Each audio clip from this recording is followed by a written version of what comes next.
사실은 이 본문의 말씀을 금요일 날 여러분들과 함께 나눈 적이 있습니다. 기억하시는 분들이 있을지는 모르겠지만 함께 나누었고, 이 신앙 고백이 왜 위대한 신앙 고백인지에 대해서 여러분들에게 말씀을 드렸습니다. 기억하시는 분들은 이 신앙 고백이 왜 위대한 신앙 고백일 수밖에 없는지 한번 되새겨 볼 수 있기를 축복합니다. 그러나 듣지 못하신 분들을 위해서 잠깐 설명드리면요, 이 신앙 고백이 위대하고 대단한 신앙 고백일 수밖에 없었던 이유는 바로 오늘 27절에 나오는 장소에 그 비밀이 있습니다. 지금 이 사건이 일어나고 있는 장소를 성경은 뭐라고 이야기하냐면 빌립보 가이사랴라고 이야기를 합니다. 이 빌립보 가이사랴 지방, 가이사랴 빌립보 지방은 매우 문화와 어떤 경제적인 부분들이 발전되어 있는 도시입니다. 그래서 이곳에는 굉장히 많은 신들이 존재했습니다. 황제를 섬기는 황제신, 그리고 우리가 너무나 잘 알고 있는 바알과 아세라를 비롯해서 많은 신들이 존재했고, 그리고 그 신들을 섬기는 신전들이 존재했습니다. 그래서 그곳을 신전들의 왕국이라고 부를 정도로 웅장하고 너무나 멋진 성전들이 한 곳에 이렇게 모여 있었다라는 것이죠. 지금 이 말씀이 이루어지고 있는 장소가 바로 그 웅장하고 아름다운 신전들이 모여 있는 그 장소의 중앙이었다라는 겁니다. 그곳에서 예수님께서 제자들에게 물어보시는 거예요. 사람들이 나를 누구라 하느냐? 이 질문에는 생각할 것이 없었습니다. 왜냐하면 그들이 들은 대로 제3자의 입장을 이야기하면 됐기 때문에 그래요. 그런데 예수님께서는 다른 사람들의 예수님을 향한 생각에는 관심이 없으셨어요. 예수님의 관심은 어디에 있었습니까? 바로 제자들이 예수님, 당신을 어떻게 생각하고 있는가라는 것에 맞춰져 있었습니다. 그래서 사람들이 말하는 그러한 예수님을 향한 대답은 아랑곳하지 않고 제자들에게 질문합니다. 그렇다면 너희는 나를 누구라 하느냐? 이럴 때 베드로가 대답하죠. 주는 그리스도십니다. 마태복음 말씀에는 주는 그리스도시요 살아계신 하나님의 아들이십니다 라고 좀 더 구체적으로 대답을 하고 있습니다. 이 웅장하고 아름답고 압도당할 수밖에 없는 그 장소에 정말 초라한 행색, 그 주변에 있는 사람들과 다를 바 없는 한 인간으로 서 있는 예수라는 한 사람을 하나님의 아들로 고백할 수 있는 것, 그것이 얼마나 위대한 고백인지 우리가 알 수 있다는 것이죠. 이 말을 좀 더 쉽게 이야기하면 이렇습니다. 많은 위대한 사람들이 서 있는 가운데 이름도 알지 못하는 평범한 한 사람이 있어요. 그런데 그 사람이 나의 선생이고 나를 구원하는 사람입니다 라고 고백하는 것과 똑같다라는 것입니다. 이런 고백을 하기 위해서는 베드로에게, 제자들에게 예수님에 대한 분명한 믿음이 있을 때 가능했다라는 것이죠. 그렇기 때문에 이 고백은 위대한 고백일 수밖에 없다라는 것입니다. 최근에 우리 청년들 사이에서, 그 직장에서, 대학에서, 그리고 많은 부분에서 예수님의 이름을 이야기하는 것에 대해서 조금은 두려워하고 조금은 어려워하는 부분들이 있습니다. 왜일까요? 예수님을 믿는다는 것에 대해 이야기했을 때 가해지는 손해와 불이익이 있기 때문에 그렇죠. 그것 때문에 많은 분들이 예수님의 이름을 선포하고 내가 그리스도인임을 증거하는 것에 대해 주저할 때가 있다라는 것이죠. 상황적으로는 충분히 이해가 됩니다. 하지만 오늘 이 말씀을 기초로 했을 때 우리가 그러한 모습을 보이는 것은 다른 말로 말하면 우리 안에 여전히 예수 그리스도에 대한 분명한 믿음의 고백이 아직 약하구나라는 것을 보여준다라는 것이죠. 저는 우리 나원교회 성도님들 한 분 한 분이 어떠한 상황 속에 있다 할지라도 예수 그리스도를 나의 주 나의 하나님으로 고백하는 믿음의 사람들이 될 수 있길 예수님의 이름으로 축복합니다. 여러분이 회사에서도 학교에서도 때로는 예수님의 이름이 비난받는 장소가 있을 수 있어요. 그곳에서도 예수님의 이름을 고백할 수 있는 오늘 본문에 나오는 베드로와 같은 분명한 믿음을 소유한 사람, 바로 그런 사람을 통해 하나님께서는 일하신다라는 것이죠. 이렇게 예수님을 위대하게 보며 예수님을 고백했던 베드로, 그래서인지 예수님은 이 베드로의 고백을 너무너무 기뻐하셨습니다. 그리고 이 베드로의 고백을 칭찬하셨죠. 우리 마태복음 16장 17절로 18절의 말씀입니다. 함께 읽도록 하겠습니다. 함께 읽습니다. 예수께서 대답하여 이르시되 바요나 시몬아 내가 복이 있도다. 이를 내게 알게 한 이는 혈육이 아니요 하늘에 계신 내 아버지시니라. 또 내가 내게 이르노니 너는 베드로라. 내가 이 반석 위에 내 교회를 세우리니 음부의 권세가 이기지 못하리라. 내가 천국 열쇠를 내게 주리니 내가 땅에서 무엇이든지 매면 하늘에서도 매일 것이요 내가 땅에서 무엇이든지 풀면 하늘에서도 풀리리라 하시고, 라고 말하면서 베드로의 고백, 베드로에게 대해서 칭찬과 축복을 해주십니다. 17절 말씀에 보니까 처음에 이렇게 말하죠. 바요나 시몬아 내가 복이 있도다 라고 이야기를 합니다. 베드로의 고백을 들은 예수님께서 베드로를 칭찬하고 복 주시는 장면입니다. 그런데 이 베드로에게 주신 예수 그리스도의 축복이 너무나 놀랍습니다. 두 가지의 축복을 주시는데요, 첫 번째는 베드로라 하는 그 이름, 반석이라는 그 이름 위에 내가 교회를 세울 것이다 라고 이야기를 합니다. 그런데 그 교회가 어떤 교회입니까? 음부의 권세가 이기지 못하는 능력의 교회를 세우겠다라고 말씀하고 있는 것이죠. 이 신앙 고백 위에 세워진 하나님의 교회, 예수님께서 세우신 그 교회의 능력을 베드로로부터 우리에게 축복으로 말씀해주고 있다라는 것입니다. 이와 함께 두 번째 축복을 주세요. 그것은 바로 천국 열쇠를 주는 것입니다. 그래서 땅에서 매면 하늘에서도 매이고 땅에서 풀면 하늘에서도 풀리는 그 놀라운 축복을 베드로의 그 신앙 고백 위에 하나님 예수님께서 축복하신 것입니다. 여러분, 이 얼마나 놀라운 축복입니까? 저는 우리 낙원교회가 이 축복을 세상 가운데 펼쳐 보일 수 있는 그러한 믿음의 고백이 있는 교회가 될 수 있으면 정말로 좋겠습니다. 우리가 만약 이런 믿음의 고백을 품고 나아갈 수만 있다고 한다면 하나님께서 이미 베드로를 통해 주셨던 그 놀라운 축복의 열쇠가, 축복의 능력이 우리 낙원교회를 통해 흘러갈 것이고요, 그로 인해서 세상 가운데 매여있는, 죄에 의해서 매여있고 죽음에 매여있는 영혼들이 여러분 풀리고 주님께 돌아오는 놀라운 역사가 일어날 수 있다라는 것입니다. 여러분, 여러분의 가정을 살리기 원하시죠?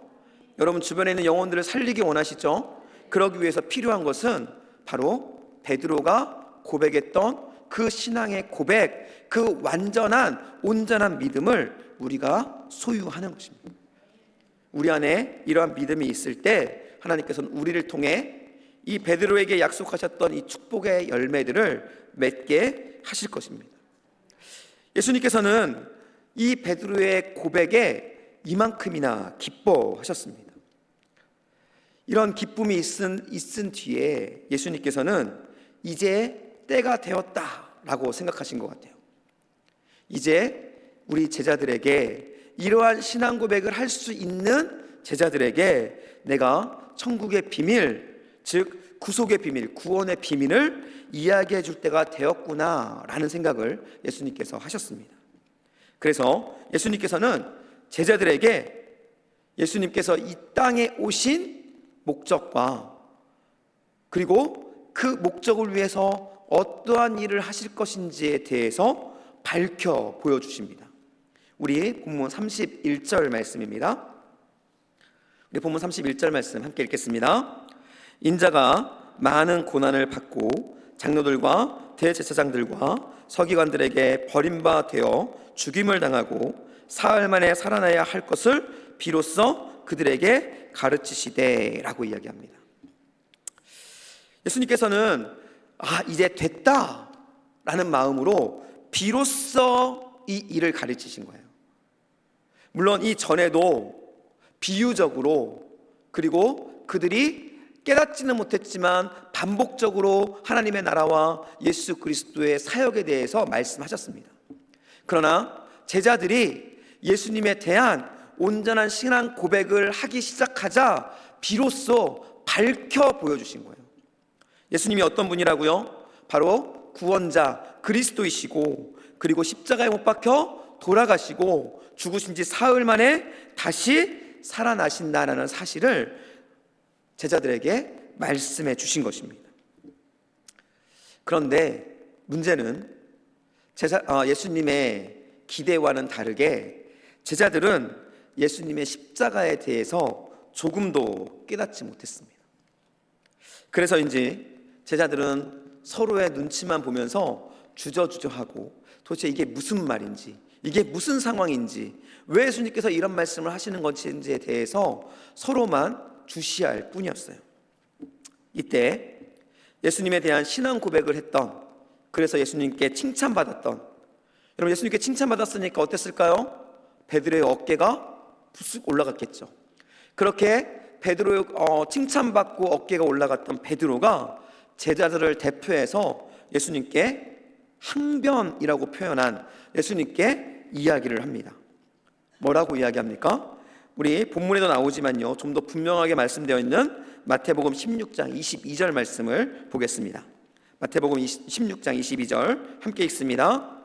베드로가 예수를 붙들고 항변하여 이르되 주여 그리 마옵소서, 이 일이 결코 주께 미치지 아니하리이다 라고 이야기합니다. 베드로가 두 가지를 이야기하죠. 첫 번째 한 가지는 무엇입니까? 그리 마십시오라는 거예요. 이거는 예수님의 마음을 돌이키려고 하는 것이죠. 그런데 두 번째 주장이 정말 중요합니다. 두 번째는 뭐라고 이야기합니까? 이 일이 결코 주께 미치지 아니하리입니다. 즉 이 일이 결코 주님께 미치지 않도록 내가 할 것입니다라는 베드로 자신의 결단과 강한 의지가 그 안에 담겨 있는 것입니다. 베드로는 예수님을 너무 사랑했던 제자예요. 그리고 예수님을 위해서 목숨까지 걸 준비가 되어 있었던 제자입니다. 그것을 실행할 수 있었는지 없었는지는 둘째 이야기예요. 그것보다 더 중요한 그의 온전한 마음은 예수님께 향해 있었고, 예수님을 위해 목숨까지 걸 만큼 예수님을 사랑했던 제자입니다. 그래서 예수님의 내가 십자가를 지고 죽을 것이라는 그 선포 앞에 예수님을 사랑하는 제자로서 예수님을 살리고 싶었어요. 예수님을 살리고 예수님을 지키고 싶은 마음이 간절했다라는 것이죠. 그래서 베드로는 내가 어떠한 일이 있어도 목숨 걸고라도 내가 예수님을 지키겠습니다라고 아주 강하게 예수님을 지키고자 하는 마음을 예수님께 보여주었던 것이죠. 어쩌면 베드로는 이 고백을 하면서 예수님께 야 베드로야 정말 고맙구나 라는 칭찬을 기대했을지도 모릅니다. 그렇지 않겠습니까? 만약 여러분을 위해서 누군가가 여러분이 어떠한 일이, 당신이 어떠한 순간에 있을지라도 난 당신을 지켜줄 거예요, 내가 목숨을 걸고라도 당신을 지키기 위해 그 일을 할 겁니다 라고 고백하는 사람이 있다고 한다면 여러분 고맙지 않으시겠어요? 정말 이거는 당연한 반응입니다. 그래서 베드로는 예수님의 칭찬을 기대했습니다. 그런데 예수님의 반응이 베드로의 기도와는 전혀 달랐다는 것이죠. 예수님의 반응이 어땠을까요? 우리 33절의 말씀입니다. 함께 읽겠습니다. 예수께서 돌이키사 제자들을 보시며 베드로를 꾸짖어 이르시되 사탄아 내 뒤로 물러가라, 내가 하나님의 일을 생각하지 아니하고 도리어 사람의 일을 생각하는도다 하시고 라고 말씀합니다. 베드로가 기대했던 칭찬은 고사하고 베드로를 꾸짖는 예수님의 모습이 나옵니다. 그런데 베드로를 꾸짖는 것을 넘어서서 베드로를 향해서 뭐라고 이야기하고 있습니까? 베드로를 향해서 뭐라고 이야기하고 있죠? 사탄이라고 이야기를 합니다. 예수님을 위해서, 예수님을 지키고자 하는 일념으로, 예수님을 지키고자 했던 그 마음으로 예수님께 했던 그 말을 들은 예수님께서 그 말을 했는데 베드로에게 돌아온 예수님의 반응은 꾸짖음과 책망, 그것을 뛰어넘어서 사탄이라는 소리였다라는 것입니다. 여러분, 얼마나 억울했을까요? 정말 많은 것들이 억울하고 정말 예수님이 너무나 좀 마음이 아팠겠죠. 베드로의 마음이 아팠겠죠. 이렇게까지 하면서 예수님께서 강력하게 이런 상식적인 이야기를 넘어서면서까지 예수님께서 베드로를 사탄이라고 이야기하면서 이렇게 강력한 단어를 사용하면서까지 강하게 베드로를 책망한 이유가 있을 것이다 라는 것이죠. 과연 왜 예수님께서는 이토록 강력하게 베드로를 책망했을까? 우리는 이 사실을 알아야 된다는 것이죠. 이에 대해서 많은 사람들은 베드로가 예수님을 통해서 얻고자 했던 성공을 빼앗기지 않기 위해서다라고 이야기합니다. 좀 쉽게 말하면 예수님이 살아있고 예수님이 로마와 제자들이 여전히 생각하고 있는 이스라엘의 왕이 되어야지 내가 한 자리 차지할 수 있는데, 예수님께서 죽는다고 이야기하자 내가 얻을 것들을 빼앗길 그것을 걱정해서 예수님을 지키겠다라고 이야기했다라고 생각한다라는 것이죠. 그런데 여러분, 베드로는 그만큼 주도 면밀한 사람이 아닙니다. 베드로는요, 예수님을 진심으로 사랑한 사람이고요, 그리고 예수님이 말씀하시면 앞뒤 생각 없이 즉시 행동하는 아주 단순한 사람이에요. 그랬던 사람이 그런 것들 앞뒤 재면서 그런 일들을 한다는 것은 앞뒤가 맞지 않다라는 것이죠. 그렇다고 한다면 이런 베드로에게 예수님께서 이토록 강력하게 책망하셨던 다른 이유가 있다라는 것입니다. 그 이유가 무엇일까? 그 이유는요, 바로 예수 그리스도의 사역, 예수 그리스도의 사명과 관계가 있습니다. 여러분, 예수님의 사명, 예수님의 최종적 사역은 무엇입니까? 예수님의 최종적 사역은 바로 십자가를 지고 저와 여러분, 우리의 죄를 대신하여 십자가에 달려 돌아가시는 거예요. 그로 인해서 우리를 구원하시고 사흘 만에 부활하심으로 인해서 이 구원을 완성하는 것, 이것이 바로 예수님께서 이 땅에 오신 바로 사명이라는 것이죠. 그런데 베드로가 했던 말은 예수님께서 이 땅에 오신 그 사명을 가로막는 사단의 일이었다라는 것입니다. 즉, 베드로가 예수님의 역할과 사명을 막으려는 사단의 도구로 사용되고 있었다라는 거예요. 여러분, 예수님께서 이루시고자 하시는 그 일을 막고, 그리고 사단의 도구가 되어서 예수님께서 하고자 하는 일을 약하게 만들고자 하는 그 일들, 그것들을 예수님께서는 철저하게 막으시고 사단의 일로 간주하시고 베드로를 책망하셨다라는 것입니다. 예수님은 우리와 동일한 사람으로 이곳에 오셨어요. 그렇기 때문에 예수님도 십자가를 지는 것에 대해서 굉장한 두려움을 갖고 계셨습니다. 겟세마네 기도를 여러분 다 기억하시죠? 겟세마네 기도에서 예수님께서 3번이나 기도하십니다. 뭐라고 기도하셨습니까? 요지는 물론 하나님의 뜻이 이루어지기를 원합니다 라는 것이지만 그 앞에 본심이 있어요. 본심이 무엇입니까? 할 수만 있다면 이 잔을, 십자가를 져야 하는 이 잔을 내게서 옮겨주십시오라는 것이 예수님의 본심이에요. 그럼에도 불구하고 내가 하나님의 말씀을 따라 나의 사명을 따라 내가 십자가를 지겠습니다라는 것이 예수님의 겟세마네 동산에서의 기도였다라는 것이죠. 이러한 십자가에 대한 부담을 가지고 있는 예수님께 들려주는 사랑하는 제자의 이 말은 굉장히 큰 유혹이 될 수밖에 없다라는 거예요. 사단은 지금 예수님을 가장 사랑하는 베드로를 통해서 예수님이 가야 하는 길에 방해물과 유혹거리를 놓고 있는 것이죠.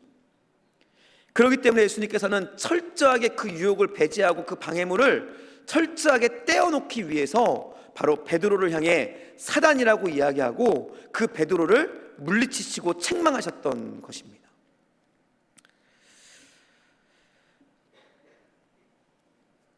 베드로가 이렇게 사단의 도구가 될 수밖에 없었던 이유가 있습니다. 그 이유에 대해서 오늘 본문은 우리에게 정확하게 말씀해주고 있어요. 그 이유가 무엇이었을까요? 우리 33절 말씀입니다. 함께 읽겠습니다. 예수께서 돌이키사 제자들을 보시며 베드로를 꾸짖어 이르시되 사탄아 내 뒤로 물러가라. 내가 하나님의 일을 생각하지 아니하고 도리어 사람의 일을 생각하는도다 하시고 라고 말씀하면서 베드로가 사단의 도구가 될 수밖에 없었던 일에 대해서 뭐라고 이야기하냐면 내가 하나님의 일을 생각하지 아니하고 도리어 사람의 일을 생각했다라고 이야기합니다. 즉 베드로가 사단의 도구가 되었던 이유는 하나님의 일을 생각한 것이 아니라 사람의 일을 생각했다라는 것이죠. 그렇다면 여기서 하나님의 일은 무엇일까요? 제가 여러분에게 말씀드렸던 예수님의 사명, 즉 십자가를 지는 일입니다. 그럼 여기서 사람의 일은 무엇일까요? 여기서 베드로를 향해 말씀하신 사람의 일은 과연 무엇일까요? 이 사람의 일은요, 놀랍게도 예수님을 지키고자 했던 일이에요. 예수님을 지키고자 했던 그 베드로의 마음과 베드로의 일이 하나님의 일을 방해했다라고 오늘 본문이 이야기하고 있는 겁니다. 아니, 예수님을 지키고자 했던 일이 사단의 일이라니 정말 이상하지 않습니까? 예수님을 지키고자 했는데 그것이 예수님의 사역을 방해하는 일이 되었다는 것이 정말 아이러니합니다. 그런데 예수님을 지키고자 했던 그것이 사단의 도구가 되는 빌미를 제공했고 결국 예수님께 책망을 들을 수밖에 없었다라는 것이죠. 왜 예수님을 지키려고 했던 일이 사단의 도구가 되는 이유가 되었을까? 이것을 이해하기 위해서 좀 쉬운 예를 여러분께 좀 전달하고자 합니다. 우리 노아 시대의 이야기를 통해서 이것이 과연 어떠한 의미인가를 좀 살펴볼 겁니다. 보여주세요, 그림. 네, 이게 뭐죠? 노아의 방주입니다. 하나님께서 세상의 죄가 관영함을 보시고 세상을 심판하시기로 결정하셨어요. 그리고 그 당대의 의인이었던 노아를 찾아오시죠. 그리고 노아에게 뭐라고 말씀하십니까? 내가 세상을 심판할 것인데 노아에게 무엇을 하라고 말씀하시죠? 방주를 지으라고 말씀하셨어요. 이제부터 노아의 사명은 무엇입니까? 지금까지 어떤 삶을 살았던 관계없습니다. 그런데 하나님께서 찾아오셔서 노아의 방주를 지으라고 말씀했을 때부터 노아의 사명은 무엇이 되는 것이죠? 방주를 만드는 것이 노아의 사명입니다. 네, 이제부터 노아는 무엇을 하면 되냐면 방주를 만들면 돼요. 그런데 노아가 너무나 사랑이 충만한 사람이었습니다. 세상 사람들이 너무나 불쌍했어요. 얼마 안 있으면 하나님께서 세상을 심판하시고 그래서 다 죽게 될 저 영혼들이 너무 불쌍했던 거예요. 그래서 노아는 뛰쳐나갔습니다. 그리고 불쌍한 세상 사람들을 살리기 위해서 회개해야 된다, 예수님을 하나님께 돌아와야 된다 라고 말하면서 그 사람들에게 하나님의 말씀을 선포하기 시작했습니다. 얼마간의 시간이 지났어요. 하나님의 때가 왔습니다. 심판의 때가 온 거예요. 어떻게 되었을까요? 노아도 죽고 세상 사람들도 모두 죽을 수밖에 없는 상황에 놓였다라는 것입니다. 여러분, 노아가 세상에 나아가서 복음을 전하고 살아날 길을 알려주고 세상 사람을 불쌍히 여겼던 것이 잘못된 일일까요? 일반적인 관점에서 그 일은 너무나 잘하고 옳은 일입니다. 그러나 중요한 것은 하나님의 관점에서 봤을 때 그 일은 옳은 일이 아니었다라는 거예요. 하나님의 관점에서 노아가 해야 할 옳은 일은 무엇이었냐면 바로 방주를 짓는 일이었습니다. 방주를 짓는 것이 옳은 일이고 사람을 구하기에 뛰어다니는 것은 옳은 일이 아니었어요. 이러한 관점에서 오늘 이 베드로의 사건을 생각해 보면 왜 베드로의 일이 악한 일이었는지, 왜 베드로의 일이 사단의 도구가 되었는지를 우리는 알 수 있다라는 것입니다.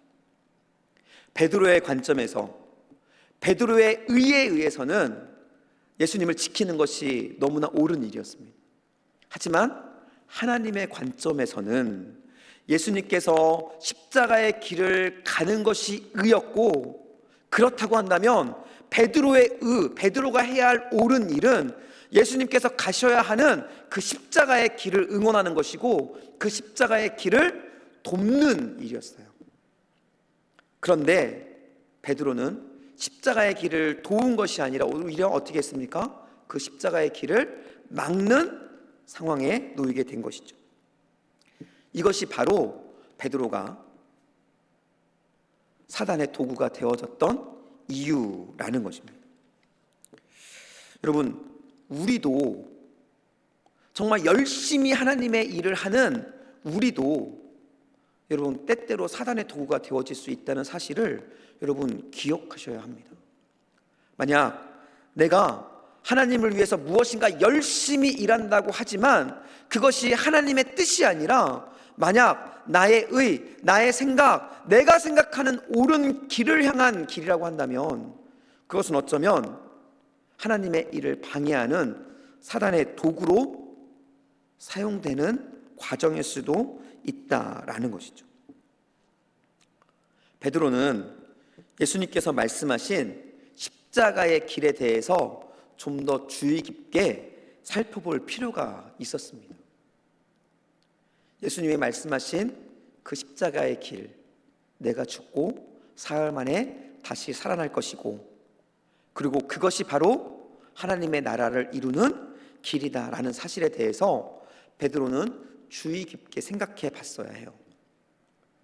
내가 가지고 있는 생각과 내가 가지고 있는 옳음을 다 내려놓고 하나님의 뜻이 어디에 있는지를 그는 주의 깊게 생각해 볼 필요가 있었다라는 것이죠.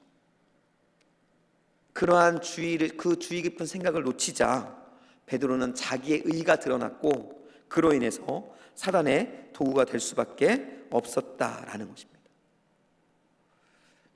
저는 여러분 모두가 하나님을 위해서 열심 내는 하나님의 사람들이 될 수 있기를 예수님의 이름으로 축복합니다. 정말로 열심히 눈물로, 땀으로, 그리고 우리가 베드로와 같은 그 열정으로 하나님을 위해서, 교회를 위해서 충성하는 모두가 될 수 있기를 예수님 축복합니다. 그런데 그때마다 여러분 한 가지를 꼭 기억하셔야 합니다.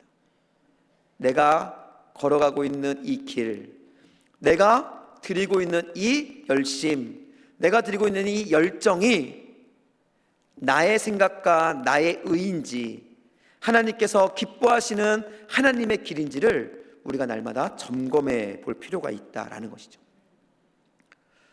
우리가 하나님의 의를 생각하고 그 길로 나아갈 때 우리를 통해 하나님의 역사, 우리 낙원교회를 통해 생명이 살아나는 역사는 일어나게 될 것입니다. 그러한 일들의 주인공으로 여러분들이 세워질 수 있길 예수님의 이름으로 간절히 축복합니다. 이렇게 예수님께서 베드로를 책망하신 뒤에 베드로를 뒤로 보내십니다. 그리고 무리들을 향해 선포하세요. 뭐라고 선포하시냐면요, 34절 말씀입니다. 함께 읽겠습니다. 무리와 제자들을 불러 이르시되 누구든지 나를 따라오려거든 자기를 부인하고 자기 십자가를 지고 나를 따를 것이니라 라고 이야기해요.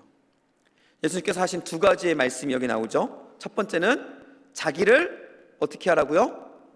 부인하고. 여러분, 참된 예수님의 제자가 되는 길을 이 베드로의 사건을 통해서 우리에게 말씀해 주고 있는 겁니다. 그러면서 예수님께서 무리들을 향해 요약하면서 참된 제자의 길은 이것이야 라고 말씀하시는데, 그것이 무엇이냐면 첫 번째, 자기를 부인하는 겁니다.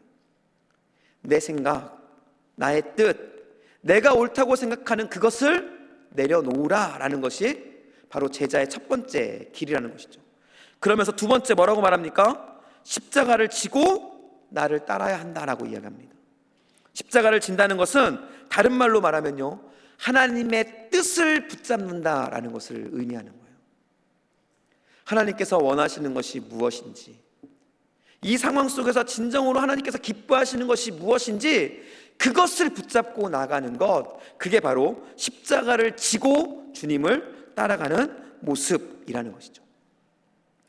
나를 포기하고 나를 부인하고 오직 하나님의 뜻인 십자가를 붙잡고 일어설 때, 그때 우리는 예수님의 참된 제자가 되어지며 또한 주님께서 우리에게 맡기신 올바른 십자가의 길을 걸어갈 수 있게 된다라는 것이죠. 우리 낙원교회 성도님들이 이런 참된 십자가의 길을 걸어갈 수 있기를 간절히 축복합니다.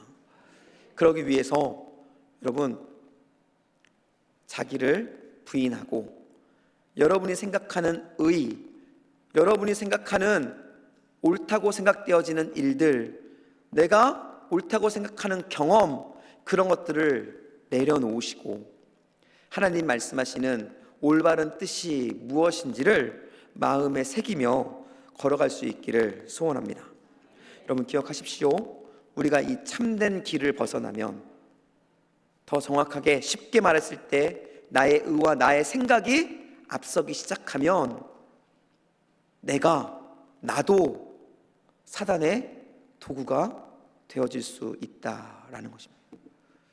저는 우리 낙원의 성도들이 사단의 도구의 역할을 하는 사람들이 아니라 참된 예수 그리스도의 종으로서 예수님의 길을 내고 예수님의 길을 평탄케 하며 예수님께서 이루시는 놀라운 역사를 함께 이루어가고 열매를 거두는 하나님의 사람이 될 수 있기를 예수님의 이름으로 축복합니다.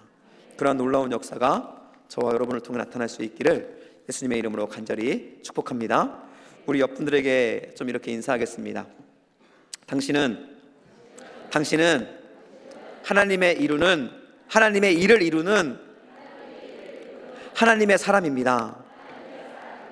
아멘. 예, 사단의 도구가 아닌 하나님의 일을 이루는 하나님의 사람으로 온전히 서는 은혜가 있기를 간절히 축복합니다. 우리 이 시간 함께